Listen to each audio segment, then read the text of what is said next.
What's going on? Jake here with Uncommon EDC. Today I'm checking out another model from Vosteed. This time I'm looking at the Corgi, which is a brand new model from them and actually not even officially out yet.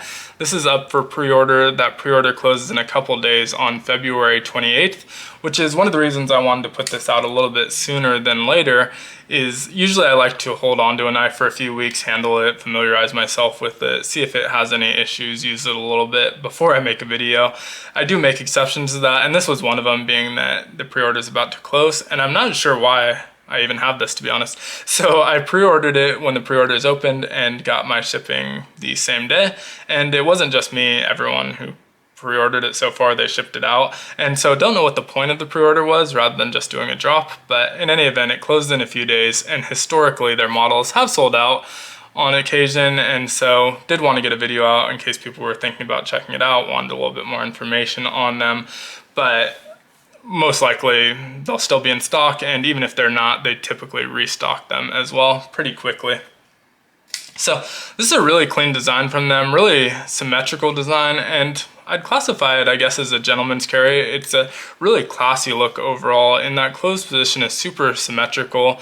This one has a brass inlay. I think a couple of them have brass inlay, not all of them do. There's 4 models. All of them are going to be $59, different handle colors, materials. I think there's a G10 one as well. And different blade finishes. This one has a stonewash blade finish, but there's also a black coated blade as well as a satin finish blade. And so really good looking knives, I think. Super symmetrical, especially in that closed position. You can kind of see, if you look at the profile, where they get that Corgi name, kind of has that Corgi silhouette there. And it doesn't necessarily continue into the open. It's pretty symmetrical still, nice straight lines, but they did go with a drop point style blade. They probably could have been more symmetrical with the spear point, but definitely glad they went with the drop point. I think it's a better blade shape for me. I prefer it, so no complaints there.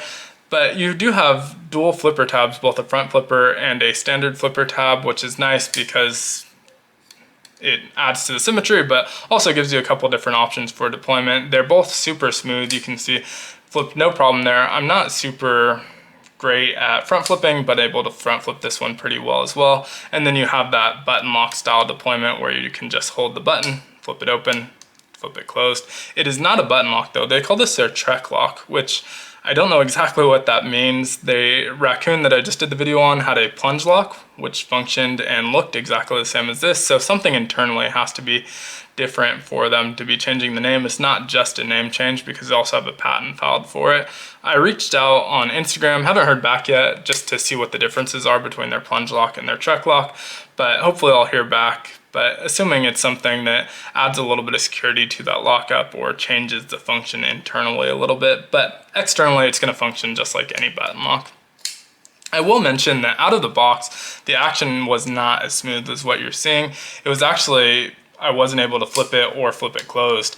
And the only thing I did, which again, I don't usually change anything on knives before I make videos on them, but in this case I did, was loosen that pivot just maybe 1/8 to 1/4 of a turn. Didn't take much, and now it's super smooth. Not the most satisfying button lock I've handled. It's good. I think the Raccoon was just slightly better, not significantly so. And this one, I think it's just that it's a little bit kind of muted, both feeling and sound wise. There's no kind of cling at the end that you get with some button locks, and it just feels kind of muted when it hits that bottom. I'm not sure what it is, but it works really well, and so no issues there. It has a texture on the button itself, and it's kind of a diamond cut texture that makes it super tactile feeling, and also just able to differentiate from the pivot and the button since they're lined up with each other. Obviously it's always going to be the bottom one, but when it's closed, the button's slightly lower than the pivot, so it's not going to accidentally get pressed in your pocket. When it's open, it does stick out a little bit further, but overall not significantly so, and you're not going to have it in your pocket open anyway, so not going to be an issue there. Both the regular flipper and the front flipper have some jimping on there. It doesn't go all the way to the corner, but pretty much, and so it gives you nice access to that, but you don't get any jimping on the blade itself. And so with this super clean straight line design, it can be a little bit slippery, so I would be worried if I was going to be doing any sort of like puncturing or stabbing that my fingers might slip up onto that blade, because it's a comfortable grip, but also no contouring of any sort, nothing to keep you from sliding up there. So would be a little bit worried about that, but honestly not doing very much cutting with where I'm stabbing into something, and mostly going to be carrying this at home in the office, not heavy using it anyway, so not super concerned with that. That brass inlay is only on a couple of the models. I mentioned there's 4 different colors. I think 2 of them have the brass inlay. 2 also have that stone wash finish. The blade is drop point style blade, 14C28N, 2.99 inches, so just under that 3-inch limit that some people do have. The handle is 4.18 inches, so able to get that full 4-finger grip with room to spare, and 7.17 inches overall. Weighs in at 3.44 ounces, so good weight there.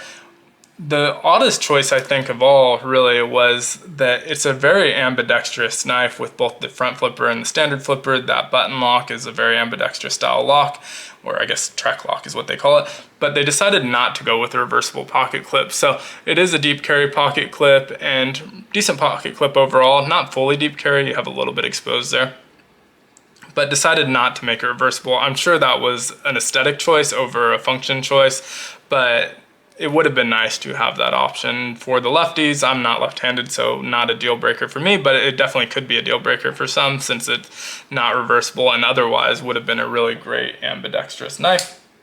The pivot is also has the non-tooled side on the show side, which is more what you normally see on the Raccoon I just did the video on. It was reversed, so not sure again if that was just that individual model or all of them, but in this case it is not reversed. It does have a backspacer with a pin for a lanyard, and so if you want a lanyard, it's kind of hidden in there. You can't, it's not obvious that there's a spot for it, but it does sit in that backspacer. Billboarding, again, is pretty minimal. They have it nicely kind of tucked against the handle here with the Vosteed and the 14C28N. The Corgi, they decided to move to the start of that grind, which I would have preferred if they kept it the way they did on the Raccoon, kind of tucked up away from there. It's not really that obvious or bad, but definitely prefer a cleaner look there. And then you do have the logo on the pocket clip, which I definitely don't mind. The flat screws, recessed screws, so those tuck in nicely, aren't going to be snagging on your pants. And overall, really impressed with this at $59. You get the same kind of packaging that you get with all of their models, the tin with the sticker, the information card, which has the Corgi on the back, and all of the details about the knife, as well as a patch, which I didn't include. It's on my patch wall, but it matches the logo. You get the standard fare of case and cleaning cloth, and otherwise just kind of what you'd expect in there, warranty information, stuff like that. But have been super impressed with Vosteed so far. 2 models I've checked out, both have been really great. This definitely has its flaws, but mostly they're not kind of function flaws. The over tightening of the pivot is what it is. Once you loosen it, it's really gone. And the other stuff is really based on design decisions. They were conscious decisions, not issues with quality or anything like that. So I've been super impressed with them so far. Definitely excited to see what they do. They are a newer brand that's super budget friendly. They don't only do button and Trek lock style locks. They do other style of locks. It just happens the first 2 models I've checked out are that style of lock, but they do a lot of different things. And so excited to see where they go next, because I think the 2 models I've checked out have both been hits for me, but they've also done models that people really love that are very different from these as well. And so it seems like the designers there are doing great work, and definitely a brand to keep an eye on in the future. But let me know what you think in the comments below. As always, be sure to like, comment, subscribe, and hit the notification button. And I hope you have a great one.